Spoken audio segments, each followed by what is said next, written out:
निरोगी आरोग्यासाठी काही चांगल्या आणि उत्तम सवयी असणं अत्यंत आवश्यक आहे. अशा सवयींपैकी एक सवय म्हणजे योगा अभ्यास करणं. नियमित न चुकता योगा करणाऱ्या व्यक्ती नेहमी आशावादी असतात.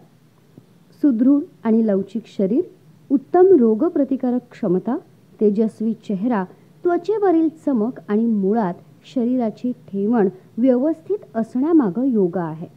दिवसाची सुरुवात जर योगा अभ्यासानं होत असेल तर अख्खा दिवस उत्साही जातो. आजकाल फिटनेस फंडा म्हणून योगाकडे पाहिलं जातं. पण फिटनेस फंडा योगा नेमका काय प्रकार आहे, त्याचे दैनंदिन जीवनात काय महत्त्व आहे, हे प्रत्येकाला ठाऊक असायला हवं. म्हणूनच जागतिक आरोग्य दिनाचं औचित्य साधून ही माहिती तुमच्यापर्यंत पोहोचवत आहोत.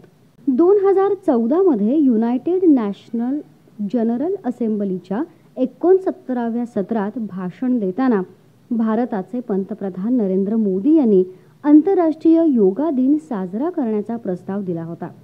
11 डिसेंबर 2014 रोजी पंतप्रधान नरेंद्र मोदी यांचा योग दिन प्रस्ताव 3 महिन्यात बहुमतानं स्वीकारण्यात आला आणि 21 जून 2015 रोजी पहिला आंतरराष्ट्रीय योग दिवस साजरा करण्यात आला. 2015 रोजी योग दिनाची सुरुवात झाली. त्यानंतर जगभरात दरवर्षी 21 जून रोजी योग दिवस साजरा केला जातो. आंतरराष्ट्रीय योग दिन हा योगा सरावाच्या असंख्य फायद्यांबद्दल जागरूकता निर्माण करण्याचा आणि जगभरातील लोकांना निरोगी जीवनशैली जगण्यासाठी प्रेरित करण्याचा प्रयत्न करतो. यासोबतच शारीरिक आणि मानसिक निरोगीपणाचं महत्त्व आणि ते संतुलन साधण्यासाठी योगाची भूमिका अधोरेखित होते. सामान्य आणि सहज सोप्या भाषेत समजण्याजोग्या भाषेत सांगायचं म्हटलं तर योग म्हणजे शरीराचे अवयव, मनातील भावना आणि अध्यात्म यांचा योग्य समन्वय होय.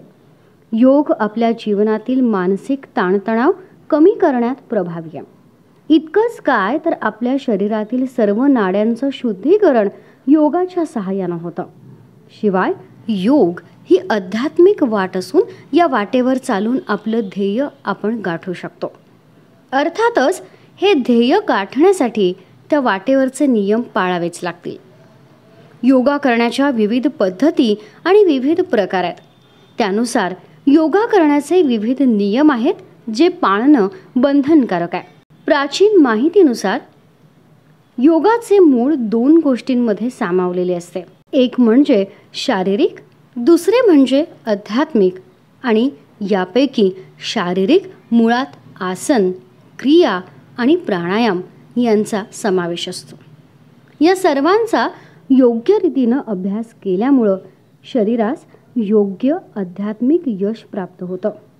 यापैकी दुसरे मूळ अध्यात्म याचं जिवंत उदाहरण म्हणजे स्वतः सिद्ध योग गुरु. यानंतर आपण पाहूयात ते म्हणजे योगाचे प्रकार. प्राचीन भारतीय योगशास्त्रानुसार योगाचे 5 प्रकार आहेत. यातील पहिला प्रकार म्हणजे ज्ञान योग, आत्मज्ञान. दुसरा प्रकार म्हणजे हठ योग. तिसरा प्रकार म्हणजे कर्मयोग आणि चौथा प्रकार म्हणजे भक्तियोग. 5वा प्रकार म्हणजे राजयोग. योगाची काही अंग सुद्धा आहेत. यामध्ये यम, नियम, योगासन, प्राणायाम, प्रत्याहार, धारणा, ध्यान आणि समाधी अशी काही अंग आहेत. योगाचे मानवी जीवनास फायदे काय असा प्रश्न नक्कीच तुमच्या मनात आला असेल. तर योग देह आणि चित्त यांच्या ओढाताणीत मानवाला अनेक जन्मांपर्यंत आत्मदर्शनापासून वंचित राहण्यापासून वाचवतो. योग ध्यान आणि आसनांच्या माध्यमातून मानसिक पूर्णतः देते. योग स्वतःत एक पूर्ण विज्ञान आहे, एक पूर्ण चिकित्सा पद्धती आहे, एक पूर्ण अध्यात्मविद्या आहे जी मानवी जीवनात स्थैर्य आणते. योगा करणाऱ्यास कोणत्याही जाती धर्माचं बंधन नसतं. म्हणूनच योगा सर्व धर्म समभाव ही जागृती करू शकतो. योग व्यक्तींच्या निर्माणात आणि उत्थानामध्ये शिवाय समाज, राष्ट्र आणि विश्वाच्या चहुमुखी विकासामध्ये उपयोगी आहे. योग माणसाला सकारात्मक चिंतनाच्या प्रशस्त मार्गावर घेऊन जातो. ही एक अद्भुत विद्या आहे. जी शुद्ध मनानं आत्मसात केल्यास परमसुख प्राप्त होतं. योग एक पूर्ण अभ्यास आहे, ज्याच्या माध्यमातून माणूस आपल्या इंद्रियांवर ताबा मिळवू शकतो.